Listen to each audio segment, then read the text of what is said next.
সম্মানিত দর্শক শ্রোতা ভাই ও বোনেরা, আসসালামু আলাইকুম। স্টক ইনভেস্টর বিডি চ্যানেলের পক্ষ থেকে আপনাদের সবাইকে স্বাগতম জানাচ্ছি। আমি আজকে আপনাদের সাথে ঢাকা স্টক এক্সচেঞ্জের প্রধান সূচক ডিএসইএক্স ইন্ডেক্স নিয়ে আলোচনা করব এবং আগামী সপ্তাহের প্রথম কার্যদিবসটি শেয়ার বাজারে কেমন যেতে পারে এই বিষয়টি আপনাদের সামনে তুলে ধরার চেষ্টা করব এবং আলোচনার মাধ্যমে বুঝিয়ে দেওয়ার চেষ্টা করব।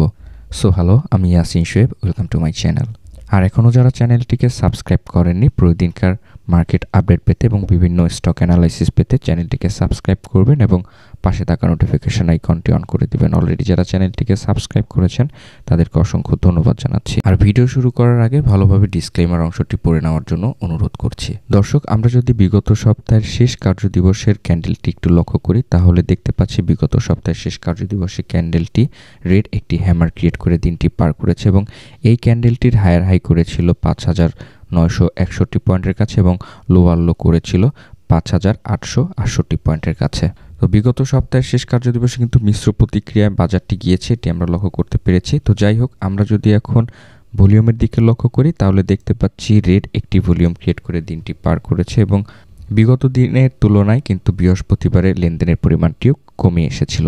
তো বিস্তারিতভাবে অ্যানালাইসিসে যাওয়ার আগে আমরা যদি আজকে মার্কেট মুভমেন্টটি একটু লক্ষ্য করি তাহলে দেখতে পাচ্ছি বিগত সপ্তাহের শেষ কার্যদিবসে শেয়ার বাজারের দিনটি শুরু হয়েছিল 5,952 পয়েন্টের কাছে, দিনটি হাই করেছিল 5,959 পয়েন্টের কাছে এবং দিনটি লো করেছিল 5,868 পয়েন্টের কাছে এবং মার্কেট ক্লোজ করেছে 5,903 পয়েন্টের কাছে এবং মার্কেট মুভমেন্ট লক্ষ্য করলে দেখতে পাচ্ছি 48 পয়েন্ট মাইনাসে গিয়েছে। গ্রাফ চার্টের দিকে লক্ষ্য করলে দেখতে পাচ্ছি দিনের প্রথম ভাগ থেকেই আপ ট্রেন্ডমুখী ছিল এবং পরবর্তীতে সেল প্রেসারে ডাউন ট্রেন্ডের দিকে চলে এসেছিল এবং পরবর্তীতে আবারও বাই প্রেসারে আপ ট্রেন্ডে গিয়েছে এবং পরবর্তীতে কিছুটা সেল প্রেসারে কিন্তু আমাদের ডাউন ট্রেন্ডের দিকে গিয়েছে এবং এখানে কিন্তু যে ঘটনাটা ঘটেছে এটা একটি প্রফিট টেকিংয়ের কারণে হয়েছে, কারণ আমাদের হাতে থাকা শেয়ারগুলো অনেকেই আমরা বিক্রি করে ফেলেছি। 96টি শেয়ারের দাম বেড়েছিল বিগত সপ্তাহের শেষ কার্যদিবসে, এর পরিবর্তে দাম কমেছে 288টি শেয়ারের এবং দাম অপরিবর্তিত রয়েছে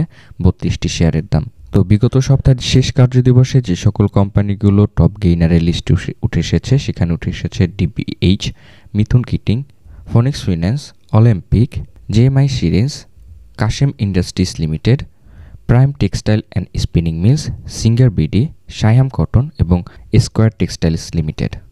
তো যে সকল কোম্পানিগুলো বিগত সপ্তাহের শেষ কার্যদিবসে লুজারের লিস্টে চলে এসেছিল সেখানে দেখতে পাচ্ছি Himadri, Wonder Toys, Star Limited, Bengal Biscuits Limited, Delta Life, Master Feed, Mostafa Metal, Asia Seafood, MK Footwear, Krishibid Seed Limited. তো যে সকল কোম্পানিগুলো বিগত সপ্তাহের শেষ কার্যদিবসে প্লাস ইন্ডেক্স কন্ট্রিবিউট করেছিল সেখানে উঠে এসেছে Marico, Olympic, Walton, Renata, Heidelberg Cement, Singer BD, DBH, MJLBD, Square Textile এবং বার্জার পেন্টস। একই সাথে যে সকল কোম্পানিগুলো মাইনাস ইন্ডেক্স কন্ট্রিবিউট করেছে সেখানে উঠে এসেছে Robi, Grameenphone, BRAC Bank, Unilever, ICB, BATBC, Islamic Bank, Beximco Pharma, City Bank এবং বিকন ফার্মা।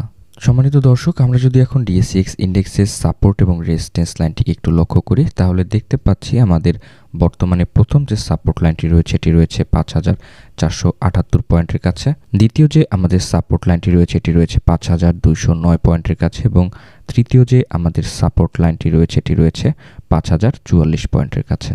তো দর্শক, আমরা যদি এখন রেজিস্ট্যান্স লাইনটিকে একটু লক্ষ্য করি তাহলে দেখতে পাচ্ছি আমাদের প্রথম যে রেজিস্ট্যান্স লাইনটি রয়েছে এটি রয়েছে 6,092 পয়েন্টের কাছে, দ্বিতীয় যে আমাদের রেজিস্ট্যান্স লাইনটি রয়েছে এটি রয়েছে 6,222 পয়েন্টের কাছে এবং তৃতীয় যে আমাদের রেজিস্ট্যান্স লাইনটি রয়েছে এটি রয়েছে 6,366 পয়েন্টের কাছে। দর্শক, সাপোর্ট এবং রেজিস্ট্যান্স লাইনটিকে ড্র করার পর আমরা যদি একটু ক্যান্ডেলস্টিক প্যাটার্নটি লক্ষ্য করি তাহলে দেখতে পাচ্ছি বর্তমানে আমাদের ক্যান্ডেলটি রেজিস্ট্যান্স লাইনের কাছাকাছিতে রয়েছে এবং পজিটিভ ক্যান্ডেল আমরা লক্ষ্য করতে পারছি, কারণ এই রেড হ্যামার ক্রিয়েট করে পরেই কিন্তু আমাদের বাজারটি আবার আপ ট্রেন্ডে যাওয়ার সক্ষমতা শুরু করতে পারে। তো আগামী সপ্তাহে যদি ক্যান্ডেলটি আমরা প্রবাবিলিটি পজিটিভ ক্যান্ডেল পাই সেক্ষেত্রে কিন্তু একটি আপ ট্রেন্ডের র্যালি আমরা লক্ষ্য করতে পারবো। তারপরেও আমরা যদি এখন ইন্ডিকেটরটিগুলোকে একটু লক্ষ্য করি তাহলে দেখতে পাচ্ছি আরএসআইটি আমাদের বর্তমানে ডাউন ট্রেন্ডের দিকে অবস্থান করছে বিগত দিনের ডাউন ট্রেন্ডের র্যালির কারণে এবং বর্তমানে আমাদের আরএসআইটি 65 পয়েন্টের কাছে অবস্থান করছে। তো তারপরেও আমাদের বাজারটি যদি গত সপ্তাহে আমরা নেতিবাচক দেখেছি, তো আগামী কার্যদিবসে যদি আমরা নেতিবাচক দেখি তাহলে কিন্তু আমাদের এখানে আরএসআই 60 পয়েন্টের কাছে একটি সাপোর্ট লেভেল রয়েছে। এই 60 পয়েন্টের সাপোর্ট লেভেলটি ব্রেকআউট করতে পারবে না বলে আমি ধারণা করছি। তো আশা করা যায় যে আরএসআইটি যে অবস্থায় রয়েছে এখান থেকে আবার রিকভারি করে আপ ট্রেন্ডে যাওয়ার একটি সক্ষমতা দেখাবে, কারণ আরএসআইটি বর্তমানে কিন্তু 65 পয়েন্টের কাছে অবস্থানে রয়েছে এবং আরএসআইটি বর্তমানে ভালো একটি অবস্থানে রয়েছে। তো আরএসআইটি যদি আপ ট্রেন্ড করা শুরু করে সেক্ষেত্রে কিন্তু অনেক দূর পর্যন্ত আপ ট্রেন্ড করার এখন সুযোগ রয়েছে। তো আমরা যদি এখন এমএসিডি ক্রসওভারটি একটু লক্ষ্য করি তাহলে দেখতে পাচ্ছি এমএসিডি ক্রসওভারের কিন্তু ফাস্ট মুভিং অ্যাভারেজ লাইনটি স্ট্রংলি আপ ট্রেন্ডের দিকে গিয়ে নিয়ে যাচ্ছে এবং স্লো মুভিং অ্যাভারেজ লাইনটিও কিন্তু বর্তমানে স্ট্রংলি আপ ট্রেন্ড করছে। তো এমএসিডি ক্রসওভারের ফাস্ট মুভিং অ্যাভারেজ লাইন থেকে এবং স্লো মুভিং অ্যাভারেজ লাইন থেকে কিন্তু আমরা পজিটিভ সিগন্যাল পাচ্ছি এবং আশা করা যায় এমএসিডি ক্রসওভার কালকে আপ ট্রেন্ডমুখী থাকবে এবং বাজারটিকে আপ ট্রেন্ডে নিয়ে যাওয়ার একটি সক্ষমতা তৈরি করতে পারে।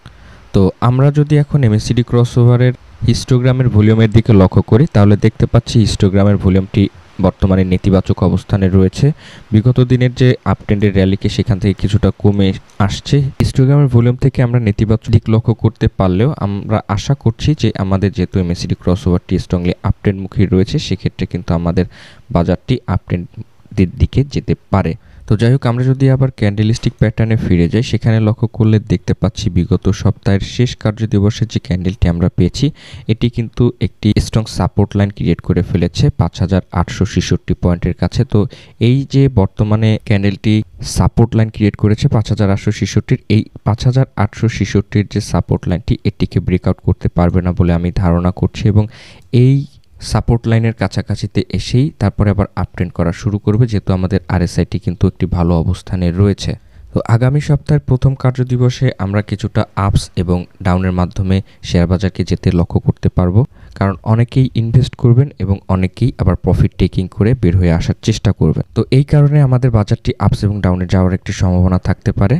তো তারপরেও আপনারা যারা বিনিয়োগ করবেন বলে চিন্তা ভাবনা করছেন অবশ্যই দিনের মধ্যভাগ পর্যন্ত বাজারটিকে অবজার্ভ করে তারপরে বিনিয়োগের সিদ্ধান্ত নেবেন, কারণ আপনারা দিনের মধ্যভাগ পর্যন্ত বাজারটিকে যদি একটু অবজার্ভ করতে পারেন ঠিকভাবে তাহলেই আপনাদের পরবর্তী বাজার কোন দিকে যাচ্ছে এটি বোঝার একটি সক্ষমতা তৈরি হবে। তো যাই হোক, আমি আশা করছি আগামী কার্যদিবসটি শেয়ার বাজারের আপস এবং ডাউনের মাধ্যমে যাবে এবং আমাদের যে 5866 পয়েন্টের যে সাপোর্ট লাইনটি ক্রিয়েট করেছে এই সাপোর্ট লাইনটিকে ব্রেকআউট না করে এখান থেকে এবার আপ ট্রেন্ডে গিয়ে আমাদের 6992 পয়েন্টের দিকে আপ ট্রেন্ড করা শুরু করবে এবং আশা করছি বাজারটি আপ ট্রেন্ড করে 5994 পয়েন্ট পর্যন্ত আপ ট্রেন্ড করার একটি সক্ষমতা দেখাতে পারে বলে আমি ধারণা করছি। তো ধন্যবাদ সবাইকে আমার এই ভিডিওটি দেখার জন্য। এখনও যারা চ্যানেলটিকে সাবস্ক্রাইব করেননি প্রতিদিনকার মার্কেট আপডেট পেতে এবং বিভিন্ন স্টক অ্যানালাইসিস পেতে চ্যানেলটিকে সাবস্ক্রাইব করবেন এবং পাশে থাকা নোটিফিকেশন আইকনটি অন করে দেবেন। অলরেডি যারা চ্যানেলটিকে সাবস্ক্রাইব করেছেন তাদেরকে অসংখ্য ধন্যবাদ জানাচ্ছি।